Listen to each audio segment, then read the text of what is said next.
Jaipur via Kota. कृपया ध्यान आपको अहमदाबाद दिल्ली में आपका स्वागत. Lucknow Junction. ನಿಲ್ದಾಣದ ಕಡೆಗೆ ಹೊರಟಿರುವ ರೈಲು Hyderabad 50 express পরবর্তী স্টেশন নেতাজি ভবন कृपया ध्यान दियो.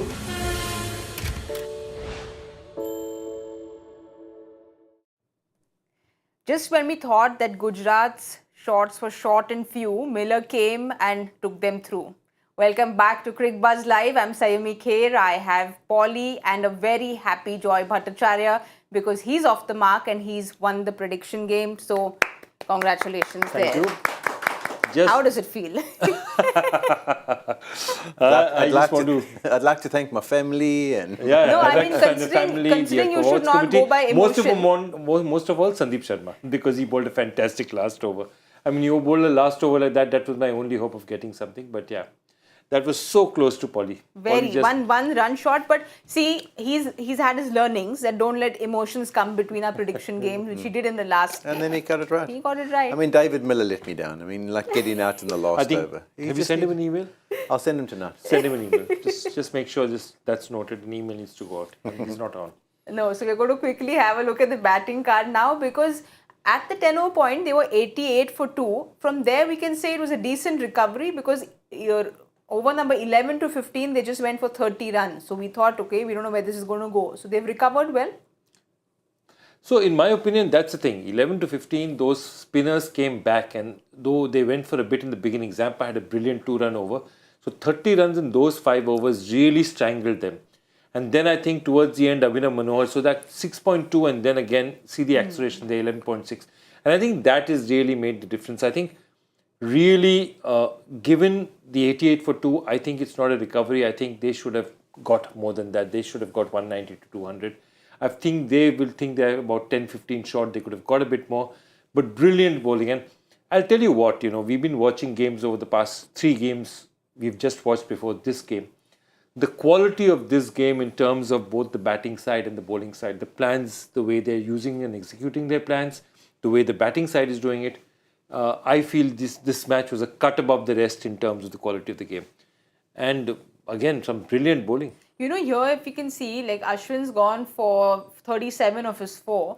We spoke in the green room, he had gone for 27 of his 2. So a great recovery from Ashwin. And of course, Sandeep Sharma, the pick of the bowlers, 4 overs, 25, 2 wickets.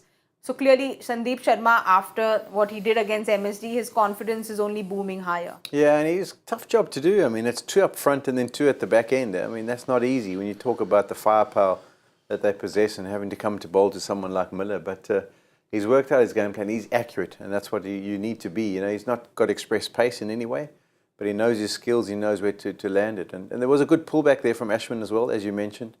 I mean, that contribution of those 5-over period where they kind of just lost their way. Shubman Gill got himself out. Miller was finding his feet, trying to get himself set to be able to launch. And those are little periods in matches where the teams are looking for, how can we pull back this advantage? What can we or can't we do?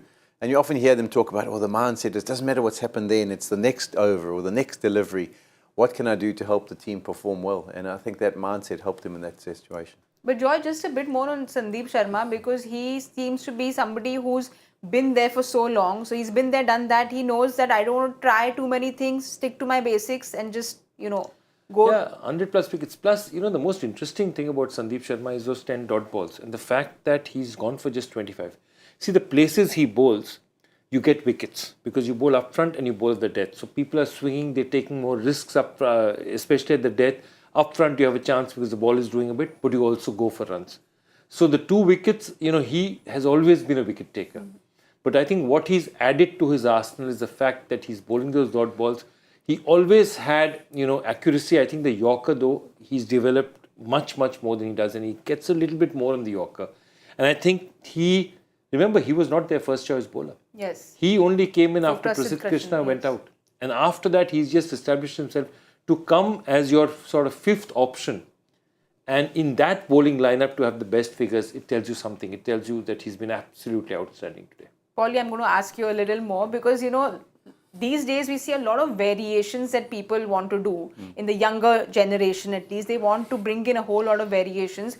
Somebody like a Shami says that I want to stick to just my stock delivery. Even Sandeep Sharma says I'll work on the Yorker for the death overs but stick to my stock deliveries. How much are you in favor of extra variations as opposed to sticking to what your positives I don't mind you coming up with extra variations if you can nail them. But, sometimes you see the bowlers with a bit of paper mache in the brains, like what shouldn't I do? And then they come and try something and it's a half tracker or a full toss or, goes for a wide. I think the experienced campaigners, you're talking about guys who've been around for a long time. They've kind of gone through the curve. They would have tried things, and then come out the other side and realized, listen, let me just nail my skills properly, and invariably that's going to pay off more than trying to be too adventurous and trying to try too much. And I think Sandeep is a similar example of that. He doesn't have too much express pace, so he sticks to what his strengths are and tends to nail those. Even someone like a Trent Bolt, not massive in the amount of variations he brings. I think what you can do is maybe start to play a little bit around with field settings. If you know where you're going to land it, then you can start to try and give yourself a little bit more protection when you work out where those deliveries are going. But sometimes the simplicity, keep it simple, stupid, is really good for the bowlers at pressure times. Something that Gujarat's really worked out wonderfully well is whoever they get into their team puts their hands up and says, we are going to take this opportunity and do the most of it. Manohar today, he's like, we said, where has he been all this time? Because he's come in and played a perfect knock, just what he was supposed to do. Absolutely. I mean, they felt he was chewing up a few balls because he was not going, and then he went, and when he did start hitting the ball, he was absolutely fantastic. And I think that's what Manohar has always, since, as I said, playing in the Tamil Nadu Premier League, he's shown people the kind of power he has.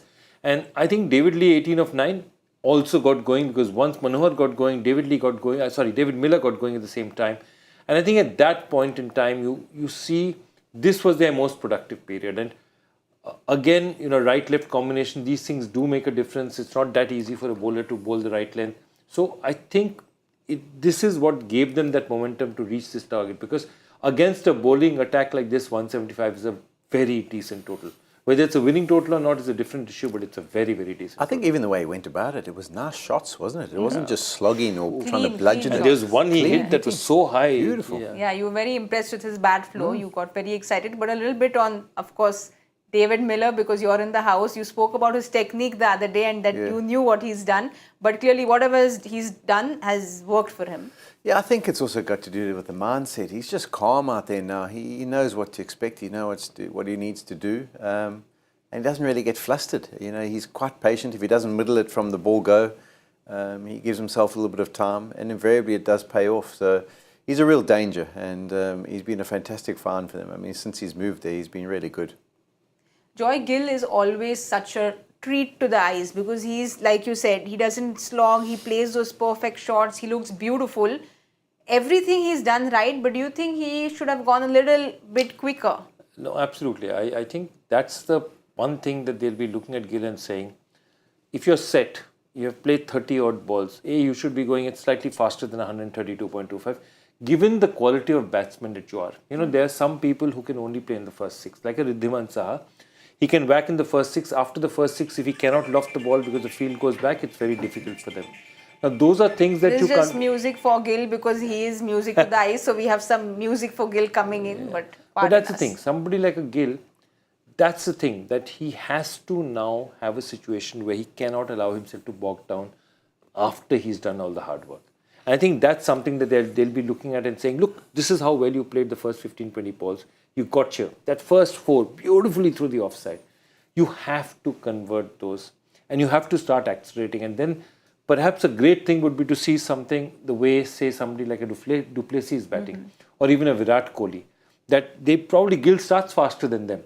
But at some point in the middle, he gets a little bit bogged down and that's the time they start accelerating. And I think to become now from being a very good batsman, he's already a very good batsman, to being an elite batsman, being one of the top 3 in the league or the top 4 in the league, that's what he needs to do. He's getting there, but that strike rate of 132.25 is not his ability is a true reflection of his abilities. The only thing I would go in his defence in this innings, I agree with you most of the time that he needs to try and pick up that strike. But if you have a look at it, he was actually starved of the strike in the middle. So he kind of got himself going and then was facing one ball and over, which was unable to get going. I remember when Miller came in, I was shocked because I looked up and I saw Gill had, I think he had like 20 or like maybe even 30 off about 17 balls. He'd had 15 balls. He'd hardly faced anything. Yeah, and then David Miller had already almost faced 12 or 13. And I was like, well, are you sure that graphic's right? It's like, I was surprised. And then one of the commentators said he's been starved of the strike. And it sort of, we didn't quite notice it. But once they brought it up, and sometimes that's what helps, or doesn't help the momentum of the innings, because you kind of want to get going, but you just never feel like you're facing balls. And then when you get on strike, you just get a single. And you can't really pick it off. But I agree, he's a fantastic player and he doesn't need to slog or anything. No, he doesn't. But he can find just cricketing shots to pick up his strike rate. Well, someone who will want to get going right away is Jos Buttler, because that's what he does. He likes to get going right away. And then, of course, he's got Jaiswal with him. So it's almost like then this competition that one game I go faster than you, the second game I go faster, and they're just upping each other's game. That's what they've done. I think Jaiswal's coming to the parties, and Jaiswal is a fearless cricketer. Last year, he had a couple of patchy knocks, but then he had enough. What happens with good people like Sangakkar and all who are they're used to seeing talent. They saw a couple of innings and knew this guy had that ability, so they've backed him to the core. And now what they've done, which is also very interesting, is they've started using Devdutt Padikkal. They've given him a role, saying that okay, you're going to slot in at that 3 or 4, but your job is also to keep that acceleration at that level. And I think it's working fantastically for them because it's given them one more reliable sort of middle-order batsman. And I think Buttler tees off fantastic. If Buttler doesn't tee off, Jaiswal will. If Buttler sees he's not hitting it, Buttler has that ability to stay in the crease, not get himself out. And then at some point, he'll hit a couple of 6s or 4s and then he'll get going. So that's a great thing about Buttler. Even if he doesn't have a great start, it's not the end of the game.